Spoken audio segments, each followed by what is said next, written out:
యొక్క పరిచర్య చేసేవారు, సేవకుడు. ఆయన చాలా నీతిమంతుడు, యథార్థపరుడు, క్రీస్తునందు భయభక్తులు కలిగి తన జీవితాన్ని కొనసాగిస్తూ అనేక మంది రక్షణ పొందుటకై సంఘమును స్థాపించినటువంటి వ్యక్తి. అంతేకాదు, కొన్ని డిబేట్లు జరుగుతున్నప్పుడు ముస్లింస్ క్రైస్తవులపై కొన్నిసార్లు ఆరోపణలు చేసినప్పుడు, హిందూస్ ఆరోపణలు చేసినప్పుడు అది సరైనది కాదు అని చెప్పి డిబేట్లో అందరితో సానుకూలంగా సమాధానంగా సమాధానం ఇచ్చి ఎవరి మీద కోప్పడకుండా పరిశుద్ధ గ్రంథంలో ఉన్నటువంటి సత్యమును ఆయన బోధిస్తూ లోకంలో ఒక మంచి పేరు తెచ్చుకున్నటువంటి వ్యక్తి. సోమవారం రాత్రి ఆయన జరిగినటువంటి అది ప్రమాదం అని అనేక మంది చెప్తున్నారు. కాదు, అది కేవలము హత్య, అనగా ఓర్వలేని వారు, సహించలేని వారు,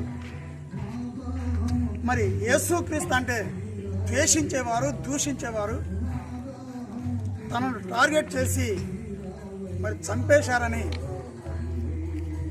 అర్థమవుతుంది. అయితే యాక్సిడెంట్గా కనపడలేదు, అది హత్యగానే కనపడతా ఉన్నది. సరే, ఏదేమైనప్పటికీ అది ముందు ముందు అధికారుల ద్వారా అది బయటకు వస్తుంది. బయటకు వచ్చినప్పుడు వారు సత్యమును చెప్తారా, అసత్యమును చెప్తారా? క్రైస్తవులందరికీ కూడా పగడాల ప్రవీణ్ గారి యొక్క మరణమును న్యాయముగా దాన్ని తప్పకుండా అధికారులు దర్యాప్తు చేయాలని మేము కోరుతా ఉన్నాం. అంతేకాదు, ఆనాడు దానియేలును చంపడం కోసము కొంతమంది అధికారులు చేసినటువంటి ప్రయత్నాలు ఫలించక రాజుగారి దగ్గర తనకున్నటువంటి మంచితనమును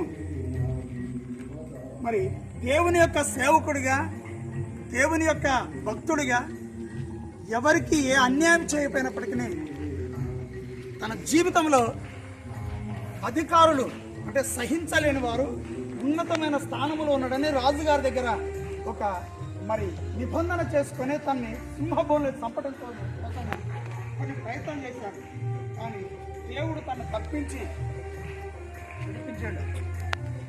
పగడాల ప్రవీణ్ గారు ఎందుకు తప్పింపబడలేదంటే తన ఎడల దేవుని యొక్క ఉద్దేశం ఏమైనదో మనకు తెలియదు.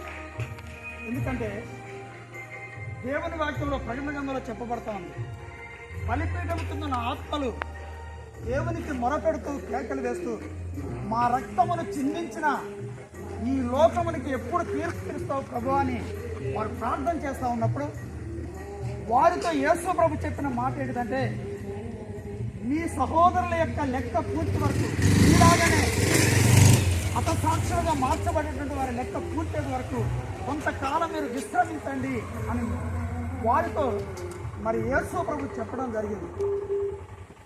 కనుక అదేవిధంగా పగడాల ప్రవీణ్ గారు దేవుని యొక్క మహిమార్థమై హతసాక్షిగా మార్చబడాలని ఒకవేళ దేవుని ఉద్దేశమైంటే అది ధన్యకరమైంది. ఆయన నిత్యరాజును, అనగా దేవుడు సిద్ధపరిచిన ఆ పరదేశంలో తన ఆత్మ ఈనాడు దేవుని యొక్క ప్రవక్తలతో, భక్తులతో, నీతిమంతులతో ఆ బలిపీఠంతున్న ఆత్మలతో కలిసి దేవుని స్తుతిస్తూ ఉన్నాడు, గణపరుస్తూ ఉన్నాడు. ఆయన యొక్క దేహమును వచ్చి ఇక్కడ సంభాషణలు జరుగుతూ ఉన్నాయి. ఏదేమైనప్పటికీ దేవుని చిత్తం ఏ విధంగా ఉండదు, ఆయన హతసాక్షుల యొక్క లెక్కలో ఆయన వచ్చినట్లయితే, అది దేవుడు నిర్ణయించినట్లయితే దానికి మనము దుఃఖపడాల్సిన అవసరం లేదు.